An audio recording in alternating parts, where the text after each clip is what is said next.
आजचा दिवस खूप सुंदर आहे. आज आहे अक्षय तृतीया आणि आज आहे आमचा संतसंग. संतसंगासाठी ना खूप सुंदर अशी तयारी केली होती आणि बघा काकांनी वगैरे पायघडी घातली होती. तर किती सुंदर तयारी केली आहे ना. फुलांचा हार वगैरे स्वामीजींसाठी तयार होता. थोड्या वेळामध्ये आपला सत्संग जो आहे सुरू होणार आहे. आज काकूंनी यजमानपद घेतलं होतं मागच्या आठवड्यामुळे मध्ये, त्यामुळे मग काकू आणि काका दोघेजण पूजा वगैरे करणार आहेत स्वामीजींची. म्हणून मी म्हटलं की त्यांना फोटोज वगैरे मी त्यांचे घेते. खूप सुंदर अशी पूजा होती आजची आणि खूप छान वाटतं सत्संगमध्ये. आपण जेव्हा संतसंगाला येतो ना, तर आल्यानंतर खूप आठवडा असा सुंदर असतो, खूप छान वाटतं. आणि इकडे आल्यानंतर खूप गोष्टी आम्हाला आता आमच्या संतसंगामध्ये रामचरितमानस ग्रंथ चालू आहे. आपण सगळेजण जर कोणी संप्रदायातले असतील तर तुम्हाला माहिती असेल की प्रत्येक रविवार हा आपल्यासाठी खूप खास असतो. खूप प्रवचन जे उपदेश स्वामीजी करतात त्याच्यातून आपल्या आता रामचरितमानस ग्रंथच असा आहे जो गोस्वामी तुलसीदास यांनी लिहिलेला आहे. तर त्यांनी जी रामायण लिहिलेलं आहे तर त्याच्यातून खूप गोष्टी आपल्या या संसारात किंवा आपण रोजच्या प्रपंचामध्ये कसं वागायला पाहिजे, कसं संसार केला पाहिजे, या सगळ्या गोष्टी खूप सुंदर प्रकारे आपण भक्ती कसं केलं पाहिजे, अध्यात्म कसं केलं पाहिजे, या सगळ्या गोष्टी शिकायला मिळतात. त्यामुळे मला मग संतसंग चुकवायला आवडत नाही. एखादा जरी चुकला तरी ते खूप असं काहीतरी राहिलं आहे अशा गोष्टी मला वाटतात. आणि तोपर्यंत बघा किती सुंदर अशी स्वामीजींची पूजा वगैरे करून घेतली होती. हार वगैरे खूप सुंदर वाटत होता. आणि मग मी निघाले होते क्लिनिकला जाण्यासाठी. आता आज क्लिनिकला फुल डे होता.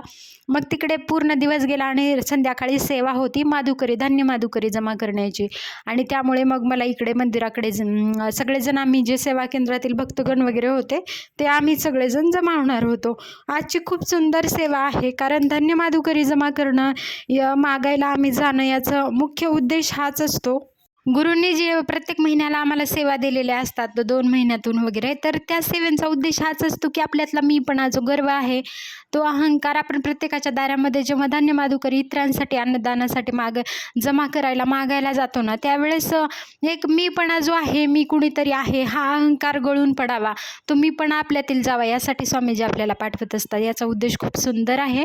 आणि मग हे धान्य आपण जमा करून जे पिठांवरती आपल्या प्रत्येक पिठावर 24 तास अन्नदान महाप्रसाद वगैरे चालू असतो, त्यासाठी आपण पाठवत असतो वर्षातून एकदा.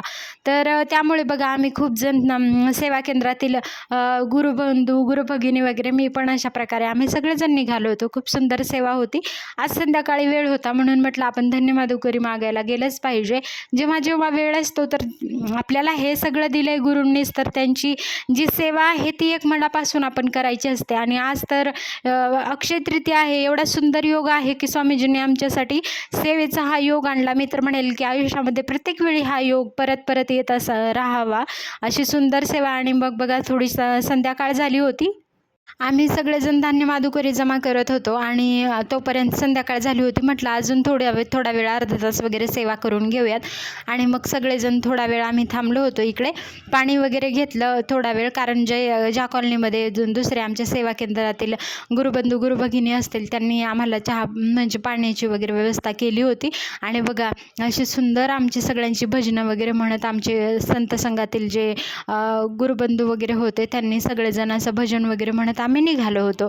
आता धान्य माधुकरी जमा करून आपण पाठवत असतो आपल्या मुख्य पीठांवरती वगैरे, किंवा जी आपली उपपीठं आहेत प्रत्येक राज्यामध्ये प्रत्येक जिल्ह्यामध्ये, तर तिकडे खूप सुंदर आज वाटलं. अक्षय तृतीया अखंड हा सेवेचा, म्हणजे अशीच सेवा आम्हाला जगद्गुरुश्रींनी प्रत्येक वेळोवेळी दिली पाहिजे. आणि आता तुम्ही जे आपल्या जगद्गुरुश्रींनी आपल्या पक्ष्यांना वगैरे पाण्याची चाऱ्याची व्यवस्था करायला सांगितल्या, तुम्ही केली का आजपर्यंत? मला नक्की सांगा कमेंटमध्ये. मी पण आता तो करणार आहे आणि तो सुद्धा व्हिडिओ मी माझ्या चॅनलवरती नक्की अपलोड करेल. तर तुम्ही माझ्या चॅनलला नक्की सबस्क्राईब करा असेच व्हिडिओज पाहण्यासाठी. आणि आम्ही इकडे थांबलो होतो थोडा वेळ पाणी वगैरे पिण्यासाठी, खूप वेळ झाला होता. आणि तोपर्यंत आम्ही निघाल्यानंतर म्हटलं की थोडं पाणी पिण्यासाठी वगैरे थांबूया. प्रत्येक बिल्डिंग्समध्ये वगैरे जाऊन घरोघरी जे काही अन्नदान देतील, जे मुठभरसुद्धा असो, कारण स्वामीजींचा उद्देश हा आहे की देणारे तर काय, आता सगळ्यांकडे पैसे असतात किंवा सगळेजण आता आजकाल ह्या गोष्टींना कमी नाही राहिले, तर लाखो रुपयेसुद्धा दान करू शकतात. पण प्रत्येकाच्या पदरी ते पुण्य असावं. स्वामीजींची ही इच्छा असते की प्रत्येक जे गरीबातील गरीब व्यक्तीसुद्धा मुठभर जरी अन्न दान तो करू शकत असेल तर त्याच्या पदरी ते पुण्य गेलं पाहिजे ही माझ्या गुरूंची वगैरे म्हणजे उद्देश असतो. त्यामुळे मग आम्ही प्रत्येक घरोघरी जाऊन अन्नदान घेत असतो आणि खूप सुंदर वर्षातून ही सेवा असते. प्रत्येक वर्षी आम्ही करतो.